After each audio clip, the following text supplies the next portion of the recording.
ድንገት ነው ቀጠሮ ደርሶብኝ ቸኮል ስል ዝናብ እንዳይደርስብኝ ሳላየው ስጓትት የሄድኩ መንገድ ላይ ገፈተርኩት። ድንገት ረገጥኩት በዛ ላይ።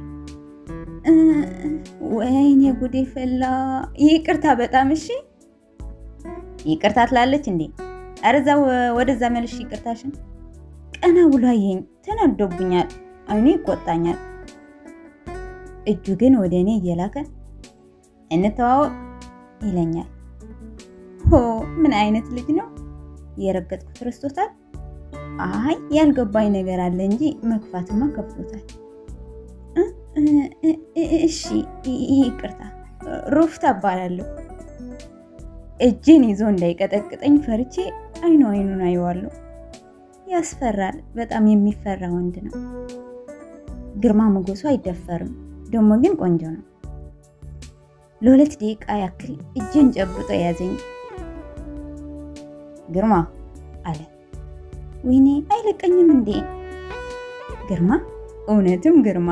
የሀገሪቷ ሞገስ ድባብ የሙሉዋን ከተማ።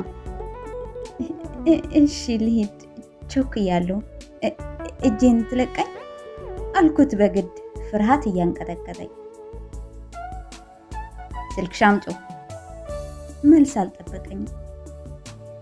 ስልኬ ከእጄ ቀምቶ ቁጥሬን በግድ ወሰደ። እደውላለሁ እሺ አንሽኝ ብሎኝ ሄደ። እንዲህም ይሆናል እንዴ ድፍረቱ! በስመ አብ! ደሞ እኮ ሲያምር ውበቱ። መሸ፣ ነጋ፣ መሸ፣ እንደገና ነጋ፣ አሁንም መሸ። ግን አልደወለም። ቤትሽ በሰላም ገባሽ ወይም አላለም? ምን ሆነ ነው? ጠበቅኩት፣ ብዙ ጠበቅኩት። እንጃ ለከፈኝ መሰለኝ።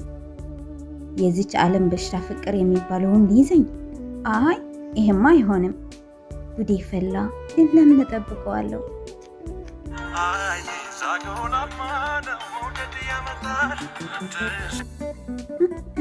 ስልክ የጠራ አዲስ ቁጥር ነው። እሱ ይሁን እንዴ?